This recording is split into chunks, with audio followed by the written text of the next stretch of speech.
M T മരണത്തെക്കുറിച്ച് ഒരുപാട് പറഞ്ഞിട്ടുണ്ട്.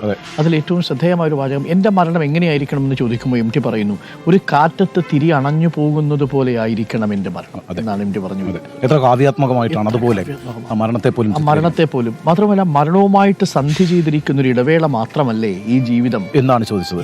അതെ അതെ. അപ്പോൾ ഈ വിനീത് പറഞ്ഞ കാര്യത്തിനകത്ത് ഒന്നാലോചിച്ച് നോക്കി, ഇന്നിപ്പോൾ കേരളത്തിലെ ഏറ്റവും പ്രഗത്ഭരായിട്ടുള്ള ഏത് നടൻ്റെയും ജീവിതത്തിലെ അവരവതരിപ്പിച്ചിട്ടുള്ള ഏറ്റവും സുപ്രധാനമായ 10 കഥാപാത്രങ്ങളിൽ 3 കഥാപാത്രം എം ടി എഴുതിയിട്ടുള്ളതായിരിക്കും. അത് മമ്മൂട്ടിയുടെ കാര്യത്തിനകത്താണെങ്കിലും മോഹൻലാലിൻ്റെ കാര്യത്തിനകത്താണെങ്കിലും മോഹൻലാലിൻ്റെ അമൃതം ഗമയ എന്ന് പറയുന്ന സിനിമ ഒന്ന് ആലോചിച്ച് നോക്കൂ. മോഹൻലാൽ വളരെ സൂപ്പർ സ്റ്റാറായി നിൽക്കുന്ന, എന്താണ് പറയുക, ഒരു വലിയ ഹീറോയിക് പരിവേഷത്തോടുകൂടി നിൽക്കുന്ന ഒരു കാലഘട്ടത്തിലാണ് അമൃതം ഗമയ എന്ന് പറയുന്ന ഒരു സിനിമ എം ടി ചെയ്യുകയും അതിനകത്ത് ക്യാരക്ടർ മോഹൻലാൽ അവതരിപ്പിക്കുകയും ചെയ്യുന്നത്. അതുപോലെ തന്നെയാണ് നേരത്തെ അരുൺ സൂചിപ്പിച്ച സതയത്തിലെ ഒരു ആൻറ്റി ഹീറോ ആയിട്ട് വരുന്നത് പഞ്ചാഗ്നിയിൽ സത്യം പറഞ്ഞാൽ എത്ര ചെറിയ റോളാണ് പിന്നെ മോഹൻലാലിനോട്, പക്ഷെ അത് എത്ര മനോഹരമായ റോളാണ്. അതുപോലെ തന്നെയാണ് മമ്മൂട്ടിയുടെ കാര്യത്തിനകത്ത്. ഇപ്പം മമ്മൂട്ടിയെക്കുറിച്ച് പറയുമ്പോൾ ചന്തുവാണല്ലോ ആദ്യം അവതരിപ്പിക്കപ്പെടുന്ന കഥാപാത്രം എന്ന് പറയുന്നത്. ആ അർത്ഥത്തിലൊക്കെ ഏത് ആക്ടറെ സംബന്ധിച്ചിടത്തോളം എം ടിയുടെ ഒരു കഥാപാത്രത്തെ അവതരിപ്പിക്കുക എന്ന് പറയുന്നത് അവരുടെ ജീവിതത്തിൽ ഏറ്റവും വലിയൊരു ആഗ്രഹമായിട്ടോ ഡ്രീമായിട്ടോ ഒക്കെ നിൽക്കുന്നു എന്നുള്ളത്. പഴശ്ശിരാജയുടെ ചിത്രീകരണ വേളയിലോ മറ്റുമാണെന്ന് തോന്നുന്നു മമ്മൂട്ടി തന്നെ പറഞ്ഞിട്ടുണ്ട്. ഒരുപക്ഷെ എം ടി തന്നെ തുറന്ന് പറഞ്ഞിട്ടുണ്ട്, എം ടിക്ക് ഏറ്റവും ഇഷ്ടപ്പെട്ട സിനിമാ താരം മമ്മൂട്ടിയായിരുന്നു എന്ന് എം ടി തന്നെ പറഞ്ഞു. ആ എം ടിക്ക് മമ്മൂട്ടിയോട് ഒരു പുത്രവാത്സല്യം ഉണ്ടായിരുന്നു. അത് അവസാനത്തെ ആ വീഡിയോ കാണുമ്പോൾ തന്നെ അറിയാം, അദ്ദേഹത്തിന്റെ ചുമലിലേക്ക് ചാഞ്ഞു വീഴുന്നത്. അതെ, അത് മമ്മൂട്ടി മനോഹരമായിട്ട് പറഞ്ഞിട്ടുണ്ട്. എം ടി ആണ് എന്നെ കണ്ടെടുത്തത് എന്ന് പലരും പറയും, പക്ഷേ അങ്ങനെയല്ല, ഞാൻ എം ഡിയിലേക്ക് എത്തിച്ചേരുകയായിരുന്നു എന്നുള്ളതാണ്. യഥാർത്ഥത്തിൽ വിൽക്കാനുണ്ട് സ്വപ്നങ്ങൾ എന്ന് പറയുന്ന സിനിമയിലൂടെ മമ്മൂട്ടിക്ക് ഒരു നല്ല ക്യാരക്ടറിനെ കൊടുക്കുന്നു. ഞാൻ അത്ഭുതകരമായൊരു കാഴ്ച കണ്ടിട്ടുണ്ട്. തിരുവനന്തപുരത്ത് ടാഗോർ തിയേറ്ററിൽ പത്മരാജൻ അനുസ്മരണം നടക്കുന്ന സമയത്ത്, അവാർഡ് നടക്കുന്ന സമയത്ത് എം ടിയും അതേപോലെ തന്നെ മമ്മൂട്ടിയും കൂടി ടാഗോർ തിയേറ്ററിൻ്റെ പോർട്ടിക്കോയിൽ നിൽക്കുന്ന ഞാൻ കണ്ടിട്ടുണ്ട്. എം ടിക്ക് മുമ്പിൽ നല്ല പൊക്കമാണല്ലോ മമ്മൂട്ടിക്ക്, തലകുനിച്ച് നിൽക്കുകയാണ് മമ്മൂട്ടി ഏറ്റവും ആദരവോടുകൂടി.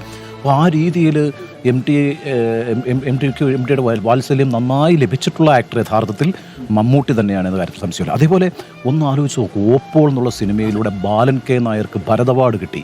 ബാലൻ കെ നായർ എന്നൊരു ആക്ടറെ കണ്ടെടുക്കുന്നത് എം ടി വാസുദേവൻ നായരാണ്, പി ജെ ആന്റണിക്ക്.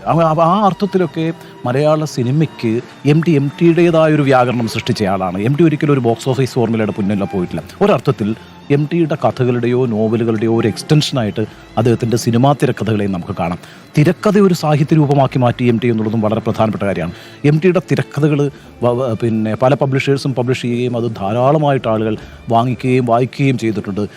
അതിൽ പിന്നീടാണ് പത്മരാജൻ്റെ തിരക്കഥകൾ പിന്നെ പ്രസിദ്ധീകരിക്കപ്പെടുന്നത്. ആ അർത്ഥത്തിൽ തിരക്കഥാ സാഹിത്യം എന്നൊരു ശാഖ കൂടി യഥാർത്ഥത്തിൽ എം ടി ഉദ്ഘാടനം ചെയ്തിട്ടുണ്ട്. അപ്പം എം ടി എഴുതുന്ന എന്തിനേയും നിർലോഭമായി സ്വീകരിക്കുക എന്ന് പറയുന്നത് മലയാളിയുടെ ഒരു സ്വഭാവമായി മാറിയിരുന്നു. അതുകൊണ്ടാണ് ഞാൻ പറഞ്ഞത്, എം ടി എഴുതിയിട്ടുള്ള ഒരു വാക്കോ ഒരു വരിയോ വായിക്കാത്ത ഒരു മലയാളിയും കേരളത്തിലുണ്ടാവില്ല, നമ്മുടെ ഭാഷാ സമൂഹത്തിലുണ്ടാവില്ല. ലോകത്തെ എല്ലാ സാഹിത്യത്തെയും മനസ്സിലാക്കി വയ്ക്കുമ്പോഴും തീർത്തും മലയാളിത്തമുള്ള ഒരു രചനാ സങ്കേതം ഉപയോഗിച്ചുകൊണ്ട് ഏറ്റവും വശ്യമായ മലയാള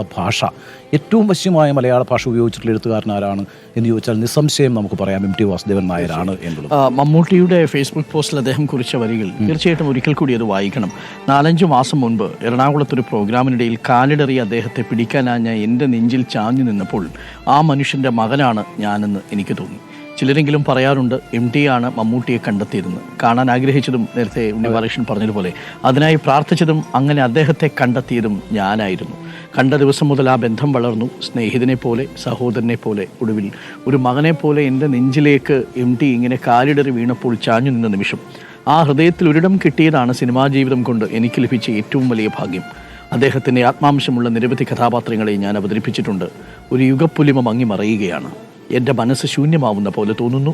ഞാൻ എൻ്റെ ഇരു കൈകളും മലർത്തി വയ്ക്കുന്നു. ഒരർത്ഥത്തിൽ എം ടിയുടെ വായനക്കാരെല്ലാവരും ഈ എം ടി തൻ്റെ ജീവിതത്തിലും കൃതികളിലും എഴുത്തിലും കാണിച്ച പിശുക്ക് എം ടിയുടെ മരണയാത്രാവേളയിലും റിപ്പോർട്ടിങ്ങിനിടയിലും ഉണ്ടാവണമെന്ന് നമുക്കൊക്കെ നിർബന്ധമുണ്ട്. പക്ഷേ നമ്മുടെ കയ്യിൽ നിന്ന് നിയന്ത്രണം വിട്ടുപോകും. എം ടിയുടെ അസാമാന്യമായ കൈയടക്കമോ എം ടിയുടെ അസാമാന്യമായ മിതത്വമോ നമ്മളിൽ പലർക്കും ഇല്ല എന്നുള്ളത് തുറന്നു തന്നെ നമ്മൾ സമ്മതിക്കണമല്ലോ.